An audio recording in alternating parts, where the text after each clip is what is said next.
오늘 저희는 여러분과 함께 또 다른 끔찍한 사건을 살펴볼 것입니다. 호주 멜번에서 아내와 아들과 함께 살던 쌈이라는 남자가 2015년 10월 부모님을 뵙기 위해 인도 케라라 주에 있는 고향집으로 왔습니다. 하지만 멜번으로 돌아가기 전 그는 부모님과 몇몇 친척들에게 다음에 인도에 올 때는 아마 관에 담겨 올지도 모른다고 말했습니다. 놀랍게도 3일 후 쌈이 사망했다는 소식이 전해졌습니다. 모두들 어떻게 사람이 자신의 죽음을 예측할 수 있는지 의아해했습니다.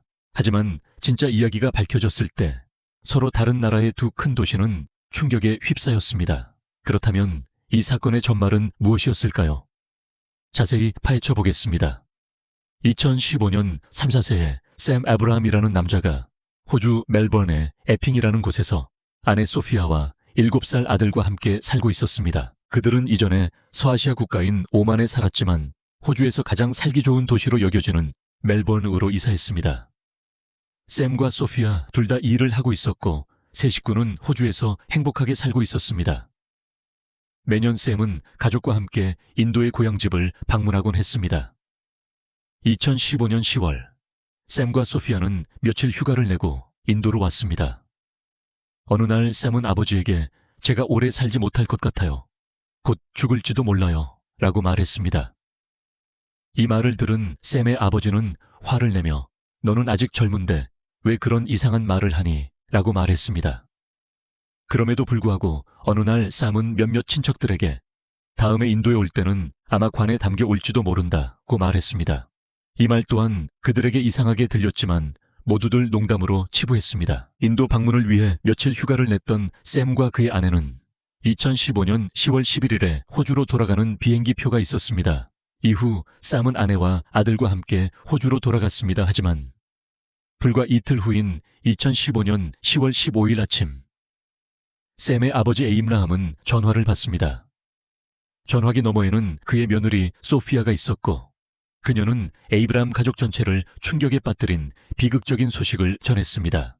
소피아는 눈물을 흘리며 그날 아침 쌈이 심장마비로 사망했다고 설명했습니다. 호주에 홀로 남겨진 소피아는 모든 서류 작업을 처리하고 마침내 쌈의 시신을 인도로 보낼 허가를 받았습니다. 이 과정은 23일이 걸렸고 10월 18일 샘의 시신은 케라라 인도에 도착했습니다. 샘의 시신과 함께 소피아 그들의 7살 아들 그리고 소피아의 여동생 소냐도 인도로 왔습니다. 하지만 쌈의 친척들, 특히 그의 아버지는 쌈이 했던 모든 말이 사실이 되었기 때문에 깊은 충격을 받았습니다. 집안은 슬픔에 잠겼습니다. 샘의 아내는 이제 과부가 되었고 그들의 7살 아들은 아버지를 잃었습니다. 무거운 마음과 깊은 슬픔 속에서 샘의 시신은 묻혔고 장례식이 치러졌습니다. 집안의 모든 사람들은 매우 슬퍼했고 특히 삶에 큰 타격을 입은 소피아는 더욱 그러했습니다. 그럼에도 불구하고 그녀는 각자의 직장에서 휴가를 내고 인도로 왔기 때문에 5일 후에 호주로 돌아가야 했습니다. 만약 소피아가 인도에 더 오래 머물렀다면 직장을 잃을 수도 있었습니다. 그래서 10월 23일 소피아는 여동생 소냐와 아들과 함께 호주로 돌아갔습니다. 하지만 호주로 돌아간 후 소피아는 매주 토요일 시부모님께 안부 전화를 걸었습니다. 시간은 천천히 흘렀지만 소피아가 시부모님께 전화를 걸지 않은 토요일은 단 한 번도 없었습니다. 하지만 2016년 7월 마지막 주와 8월 첫째 주에 갑자기 소피아로부터 인도로 전화가 오지 않았습니다. 이를 본 쌈의 가족은 매우 걱정하기 시작했습니다. 그래서 그들은 소피아에 대한 정보를 얻기 위해 호주에 있는 지인들에게 전화를 걸었습니다. 샘의 가족이 알게 된 사실은 충격적이었습니다. 그들은 소피아가 지난 1920일 동안 빅토리아 경찰에 구금되어 있다는 것을 알게 되었습니다. 게다가 샘의 가족은 경찰이 소피아가 자신의 남편인 샘 에이브라함을 살해했다고 의심하여 그녀가 살인 혐의로 기소되었다는 사실을 알게 되었습니다. 이 사실이 밝혀진 후 샘의 가족은 망연자실했습니다. 그런데 에이룬 카마라 사난이라는 또 다른 남자의 이름이 이야기에 등장합니다. 샘의 가족은 이 이름을 처음 들었고 그때서야 소피아에 대한 혐의가 사실인지 거짓인지 알게 되었습니다. 한편 빅토리아 경찰은 소피아와 아른에게 몇 가지 증거를 제시했고 그 후 두 사람은 샘을 살해했다고 자백했습니다. 이 자백에 이어 소피아는 경찰에게 그들을 놀라게 한 이야기를 들려줍니다. 이야기는 이렇습니다. 케라라주의 콜람 지역에는 카바라라는 작은 마을이 있는데 소피아와 쌈이 살았던 곳입니다. 계속하기 전에 케라라주는 해변 산맥 야생동물 보호구역으로 유명하다는 것을 말씀드리겠습니다. 이 광활한 케라라주에서 카바라는 샘과 소피아의 집이 서로 가까웠던 작은 마을일 뿐입니다. 그들은 함께 학교에 다녔고 같은 반이었기 때문에 어린 시절부터 서로를 알고 있었습니다. 게다가 둘 다 음악에 약간의 관심이 있어서 교회 성가대에서 함께 노래를 불렀습니다. 그뿐만 아니라 고등학교를 졸업한 후에는 함께 대학에 진학했습니다. 결국 그들은 대학 시절에 사랑에 빠졌고 평범한 대학 커플처럼 함께 시간을 보내기 시작했습니다. 하지만 그들의 관계 속에서 소피아는 에이룬이라는 다른 남자와 사랑에 빠졌습니다. 하지만 소피아는 샘에게 아룬에 대해 알리지도 않았고 아룬에게 샘에 대해 알리지도 않았습니다. 하지만 결국 소피아는 샘과 결혼하기로 결정했습니다. 그 후 샘은 먼저 가족에게 소피아를 좋아하며 그녀와 결혼하고 싶다고 알렸습니다. 하지만 아버지가 소피아와 결혼할 수 없다고 말했을 때 샘은 충격에 빠졌습니다. 비록 소피아의 아버지는 퇴역군 장교였고 소피아의 가족은 사회적으로 존경받는 집안이었지만 샘의 아버지는 알 수 없는 이유로 결혼을 반대했습니다. 하지만 소피아가 이 사실을 알게 되자 그녀는 샘과 결혼하지 못하면 목숨을 끊겠다고 샘과 그녀의 가족 모두를 협박했습니다. 샘의 가족이 이를 알게 되자 그들은 이 문제를 심각하게 받아들이고 샘과 소피아의 결혼을 허락하기로 결정했습니다. 그 후 샘과 소피아는 매우 행복했고 그들의 결혼식은 성대하게 치러졌습니다. 그들은 2008년에 결혼했고 2009년 샘은 환전회사에 취직했기 때문에 아내 소피아와 함께 오만으로 이주했습니다. 하지만 소피아가 그곳에서 임신했을 때 그녀는 가족의 도움이 필요했기 때문에 인도로 돌아왔습니다. 그때 그녀는 인도에서 아들을 낳았고 인도에 머무는 동안 여동생과 계속 연락했습니다. 얼마 후 소피아는 더 나은 삶을 위해 호주로 이주하기로 결정했습니다. 소피아는 전자공학 석사 학위를 가지고 있었기 때문에 그녀의 여동생도 여기로 와 좋은 직업을 구할 수 있을 거야 라고 말하며 그녀를 격려했습니다. 소피아의 이력서를 본 멜번의 한 회사가 그녀에게 일자리를 제안했고 그녀는 아들과 함께 호주로 떠났습니다. 소피아는 2012년 초에 멜번에 도착했습니다. 얼마 지나지 않아 샘도 호주로 이주하기로 결정합니다. 얼마 후 그는 회사와 이야기하여 호주로 발령을 받습니다. 샘은 2013년에 호주에 도착했고 이제 세 식구는 한 지붕 아래 살게 됩니다. 이곳 생활의 장점은 아들이 자랐고 부부 모두 다른 회사에서 일하고 있어서 그들의 삶은 순조롭게 흘러가고 있었다는 것입니다. 하지만 이 이면에는 다른 이야기가 있었습니다. 소피아가 호주로 이주하기 전에 에이룬은 이미 그곳에 가 있었습니다. 멜번에서 아룬은 한 회사에서 계측 엔지니어로 일하기 시작했습니다. 에이룬은 그곳에서 결혼했고 아이도 있었습니다. 그때까지 소피아도 결혼했고 에이룬도 자신의 가정이 있었으므로 그들은 서로 연락해서는 안 되었습니다. 하지만 결혼했음에도 불구하고 소피아와 아룬은 채팅앱과 전화를 통해 계속 대화했습니다. 사실 소피아가 호주로 이주한 주된 이유는 에이룬이 그곳에 있었고 그들이 직접 만날 수 있었기 때문입니다. 하지만 쌈이 호주에 있는 가족과 합류하자 소피아와 아룬이 만나기가 어려워졌습니다. 그럼에도 불구하고 소피아는 몰래 에이룬과 계속 대화했습니다. 어느 날 소피아는 쌈이 어떻게든 죽는다면 에이룬과 함께할 수 있을 것이라는 생각을 했습니다. 그녀는 이 생각을 에이룬과 공유했고 그는 소피아를 깊이 사랑했기 때문에 그 생각을 좋아했습니다. 그 후 에이룬은 샘을 죽일 기회를 찾기 시작했습니다. 이 기간 동안 그는 샘의 모든 활동을 면밀히 감시했고 소피아는 그를 도왔습니다. 그리고 2015년 2월 에이룬은 마침내 기회를 잡았습니다. 그는 2월의 어느 날을 기다리고 있었습니다. 샘은 지하철역 밖에 주차된 차 안에 앉아 있었습니다. 이때 복면을 쓴 에이룬이 그에게 다가가 칼로 공격하여 목과 뺨을 베었습니다. 하지만 샘은 공격에서 살아남았습니다. 불행히도 에이론은 경찰에게 신원이 밝혀지지 않아 잡히지 않았습니다. 쌈이 칼 공격에서 살아남아 집에 돌아왔을 때 소피아는 에이론에게 그 사실을 알렸습니다. 두 사람은 샘을 쉽게 죽일 다른 방법을 생각하기 시작했습니다. 이 기간 동안 그들은 쌈을 죽이는 방법에 대해 많은 아이디어를 냈지만 마침내 청상아리를 사용하기로 결정했습니다. 그들은 청상아리를 찾기 시작했고 10월 14일 소피아는 쌈의 오렌지 주스에 청상아리를 섞어 그에게 주었습니다. 쌈은 평범한 오렌지 주스라고 생각하고 그것을 마셨고 나중에 침대에 누웠습니다. 하지만 불쌍한 쌈은 다시는 일어나지 못했습니다. 그러자 소피아는 즉시 에이론에게 메시지를 보내고 그를 집으로 불렀습니다. 아론이 가장 먼저 확인한 것은 쌈이 살아있는지 죽었는지였습니다. 확실히 하기 위해 아론은 잔에 남은 주스를 강제로 쌈의 입에 부었습니다. 이렇게 하고 쌈을 본 후 에이론은 그가 죽었다는 것을 깨닫고 소피아의 집을 떠났습니다.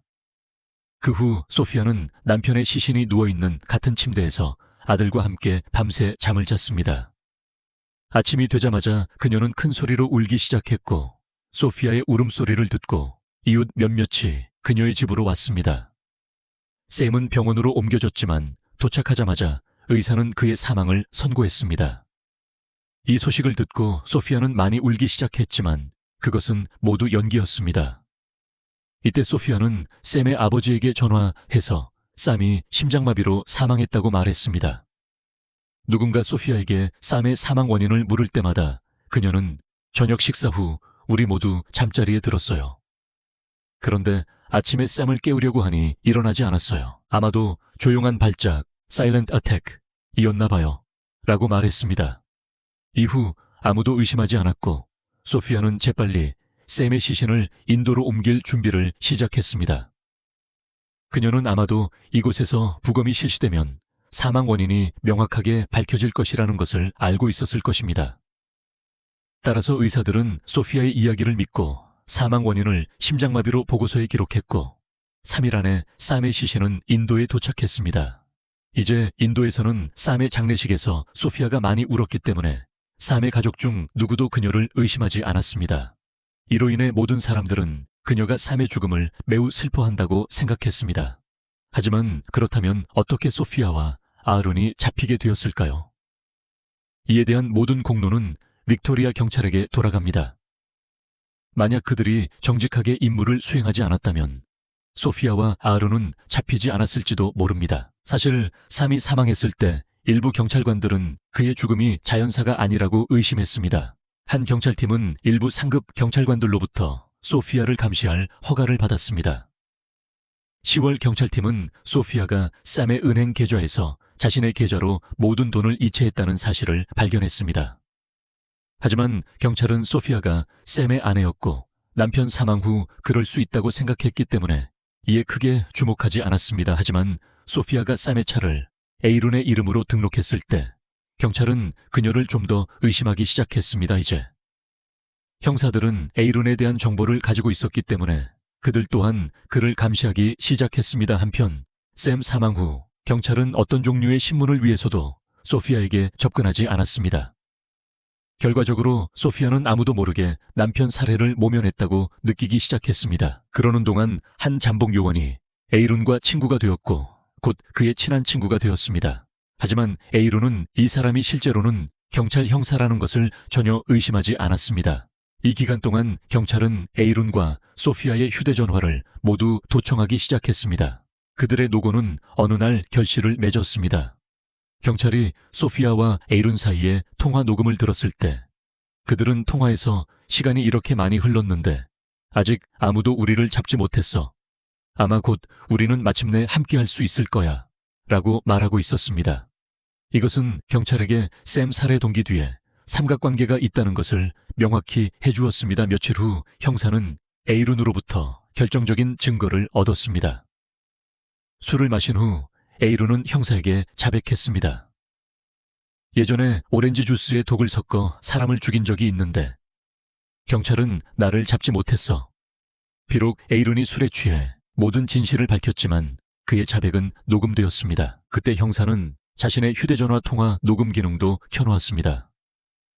형사는 이 모든 정보를 상급 경찰관에게 보고하며 샘 살해 동기와 범죄에 사용된 독극물의 증거를 제시했습니다. 이 모든 것을 본 후 상급 경찰관조차 샘의 죽음이 자연사가 아니라는 것을 확신했습니다. 이에 따라 그들은 샘의 실제 사망 원인을 밝히기 위해 인도에 있는 그의 시신을 관에서 꺼내 검사하라고 명령했습니다. 자, 이제 이야기를 계속하겠습니다. 샘의 독극물 검사 보고서에서 그의 혈액과 간에서 청상아리가 검출되었고 이것이 사망 원인임이 밝혀졌습니다. 쌈 사망 약 10개월 후인 2016년 8월 12일 빅토리아 경찰은 소피아와 아론의 집에 도착하여 그들을 체포했습니다. 하지만 소피아의 집을 수색하는 동안 경찰은 일기장을 발견했는데 그 일기장은 케라라에서 사용되는 언어인 마라야람으로 쓰여 있었습니다. 그래서 경찰은 번역을 위해 그것을 보냈습니다. 그 후 이 사건의 재판이 시작되었고 경찰은 소피아와 아론의 통화 녹음 일부 채팅 내용 영어로 번역된 소피아의 일기장 그리고 에이론의 자백 녹음을 판사 앞에 증거로 제출했습니다. 멜번 기반신문에 따르면 이것은 에이론이 형사에게 독극물로 남자를 살해했다고 말했던 바로 그 녹음이었습니다. 소피아의 집에서 발견된 일기장은 때로는 소피아의 것이었고 때로는 아론의 것이었습니다. 두 사람 모두 이 일기장에 자신들의 감정을 적곤했습니다. 이 일기장에 소피아가 쓴 한 구절은 나를 꽉 안아줄 수 있나요? 당신의 사랑 속에서 표류하고 싶어요 라고 되어 있습니다. 또한 아론도 그녀는 내게 최고의 짝이다 하지만 어떡하지? 언젠가 그녀는 내 것이 될 것이라고 확신한다고 썼습니다. 그 후 빅토리아 주 대법원은 판결을 내렸습니다. 아론은 24년형을 선고받았고 그 기간 중 21년 전에는 가석방 자격이 주어지지 않습니다. 한편 소피아는 22년형을 선고받았고 그 기간 중 18년 전에는 가석방될 수 없습니다. 하지만 이 재판 동안 소피아는 법정에서 무너지며 저에게는 어린 아들이 있습니다. 그러니 제 형량을 줄여주세요 라고 말했습니다. 하지만 판사는 불행한 부분은 이 범죄의 가장 큰 피해자는 당신의 아들이라는 것입니다. 당신이 그의 아버지를 죽였고 이제 당신 또한 형을 선고받기 때문입니다 라고 지적했습니다. 그 후 법원은 아이의 양육권을 소피아의 여동생 소니아에게 부여했습니다. 하지만 나중에 쌈의 가족은 손자를 자신들과 함께 있게 해달라고 요구했습니다.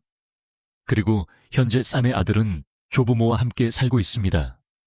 그러나 이 사건에서 에이론의 아내와 아이에 대한 정보는 없으므로 그들에 대해 아무것도 말할 수 없습니다. 그러나 이 기간 동안 에이론의 가족이나 소피아의 부모 모두 그들이 서로를 안다는 어떤 낌새도 보이지 않았습니다. 이것으로 샘 에브라함 살인 사건은 여기서 끝을 맺습니다.